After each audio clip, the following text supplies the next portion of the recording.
జీవించేటువంటి మట్టి దేహములోని జీవితం కోసం వెంపర్లాడుతున్నాడు, తప్పిస్తున్నాడు, ఆరాట పడుతున్నాడు. ఆఖరికి దేవుడి దగ్గరికి వచ్చినా కూడా అదే గోల.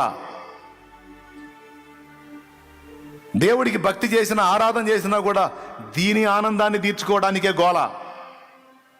కానీ దీని లోపల ఉన్న శాశ్వతమైన ఆత్మను గురించినటువంటి ఆలోచన చేసుకోవటల్లా. నీ వాళ్ళ సంగతి సరే, అసలు ఇంతకీ నీ ఆత్మ రక్షింపబడిందా? నరకం నుండి అసలు నువ్వు బయటపడ్డావా? ఇంతకీ ఏముంటుందిలే అన్నయ్య, ఏదో చెబుతారు కానీ అంటే చూడు,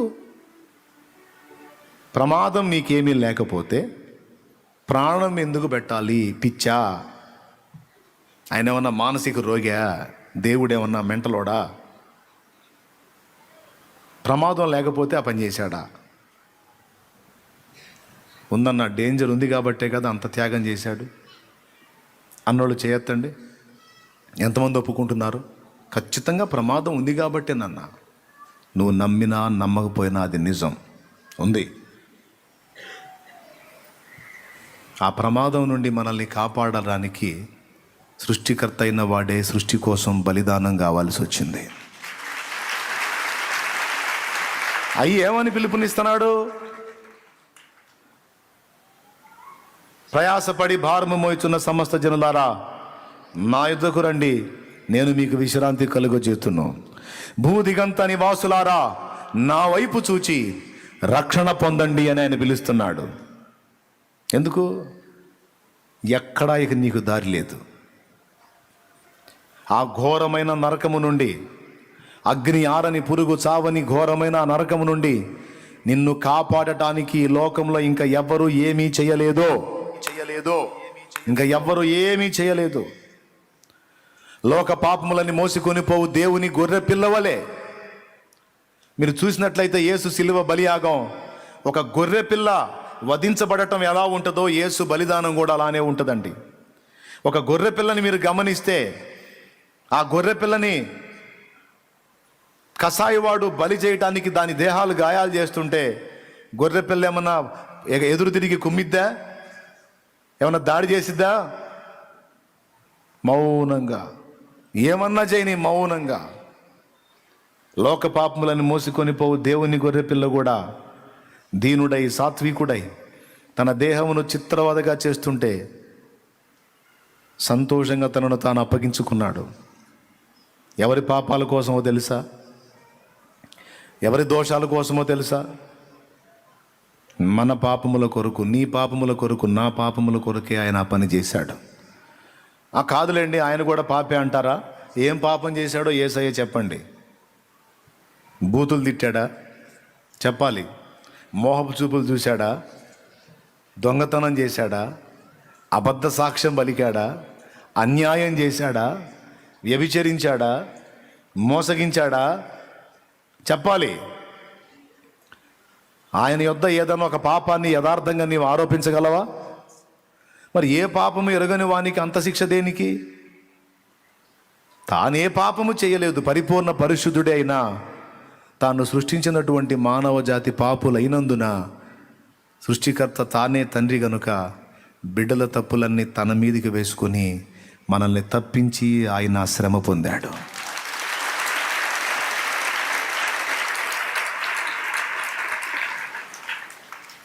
లేకపోతే మరి ఇంక దేనికి?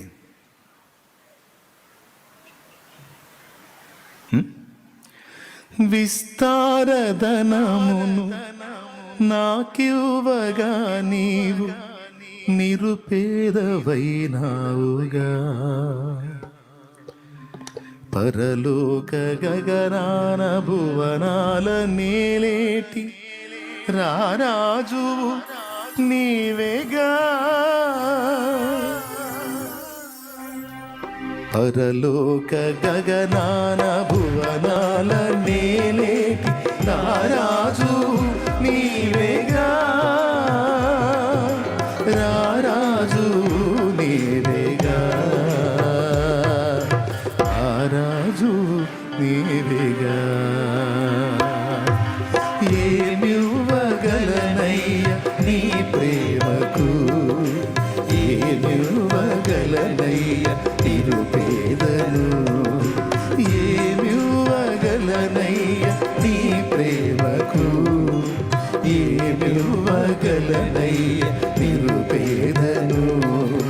నా కొరకు చేసిన త్యాగానికి, నా కొరకు చిందిన రక్తానికి, నా కొరకు చేసిన త్యాగానికి, నా కొరకు చిందిన రక్తానికి, ఏమివ్వగలనయ్య నీ ప్రేమకు, ఏమివ్వగలనయ్య నిరుపేదను. దేవునికి మహిమ. ఏమయ్యా, అంత చిత్రవదను అనుభవించి ప్రేమతో నిన్ను పిలిచి, ఒంటికి చాకిరి లేకుండా, దమ్మిడి ఖర్చు లేకుండా, చెడిపోయినదేదో చెడిపోయి ఇంక వదిలేసుకొని ఇక మారు మనసు పొంది ఆ పాపాన్ని అసహించుకొని నా పరిశుద్ధ రక్తంలో కడగబడి నిమిత్తం బాప్తిస్మం పొంది ఇక క్రొత్త జీవితం మొదలుపెట్టురయ్యా అని దేవుడు పిలుస్తుంటే, అస్సలు ఏమి ఇంత కూడా పట్టనట్టు దాటిపోతున్న మనుషుడు రేపు రాబోతున్న ఉగ్రత తప్పించుకుంటాడా? నీకేమన్నా ఒంటికి చాకిరీ పెట్టాడా? పోనీ ఏమన్నా డబ్బులు 1,00,000 రూపాయలు ఖర్చు ఏమన్నా చెప్పాడా? సేవకుల్లో ఎవడైనా బాప్తీసం ఇచ్చినందుకు డబ్బులు తీసుకుంటే వాడు నేరస్తుడు, తెలుసా? సేవకుల్లో ఎవడైనా బాప్తీసం ఇచ్చినందుకు పైసలు తీసుకుంటే వాడు నేరస్తుడు. ఎందుకంటే రక్షణ ఉచితమైనది, రక్షణ ఉచితమైనది. ఒంటికి చాకిరి ఏమైనా పెట్టాడా? ఒక 100 రోజులు తిండి తిప్పలు మానేసి అలాగా ఎండిపో అని చెప్పాడేమన్నా? లేకపోతే కాళ్ళకు చెప్పులు లేకుండా వేసవికాలం మొత్తం 3 నెలలు దేశం మొత్తం తిరిగి రానేమని చెప్పాడా? ఏం లేదు. విశ్వాసముంచు, నీ పాపముల కొరకు నేను బలి అయి తిరిగి లేచి తిని, నీ పాపముల కొరకు ఇదిగో నేను ప్రాయశ్చిత్తం జరిగించి తిని అని నమ్మి నన్ను ఆశ్రయించయ్యా, నన్ను ఆశ్రయించమ్మా, నా రెక్క కిందకు వచ్చేసాయి, నేను రెక్కలు చాస్తున్నాను, రా, నన్ను కోరుకొని నన్ను నమ్మి నా త్యాగమును విశ్వసించి నా పక్కన రండి, నేను తీసుకెళ్తా మిమ్మల్ని అక్కడికి అన్నాడు ఆయన. నేను తీసుకెళ్తా మిమ్మల్ని అక్కడికి. మిమ్మల్ని అడిగితే, లెక్క అడిగితే మీకు బదులు నేను చెబుతా. నీ పాపములను గూర్చి లెక్క అడిగితే ఆ పాపములకు ఇదిగో నేను వెళ్ళ చెల్లించానని నేను సాక్ష్యం ఇస్తా. నా వెంటబడి రమ్మని దేవుడు పిలుస్తుంటే వెటకారాలు చేసేవాళ్ళు కొంతమంది, చిలక నవ్వులు నవ్వేవాళ్ళు కొంతమంది, ఆ చూద్దాంలే అనేవాళ్ళు కొంతమంది,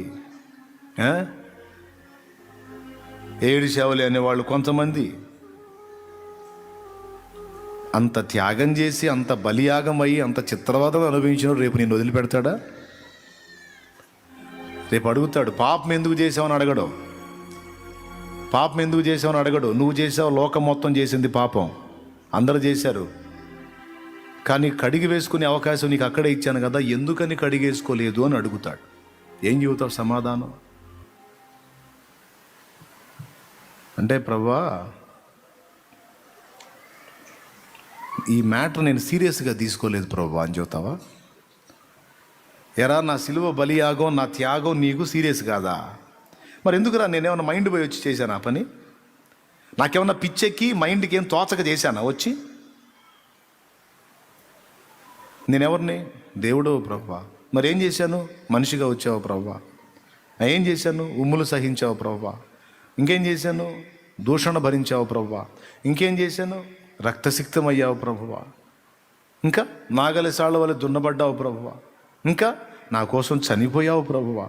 ఇంకా 3వ నాడు తిరిగి లేచావు ప్రభువా. ఇది నిజమే కదా, జరిగిన మాట వాస్తవమే కదా. చారిత్రక ఆధారాలు, సైంటిఫిక్ ఆధారాలు కూడా నీకు చూపించా కదా. పాఠ్య పుస్తకాల్లో క్రీస్తు పూర్వం, క్రీస్తు శకం అని చదివావుగా.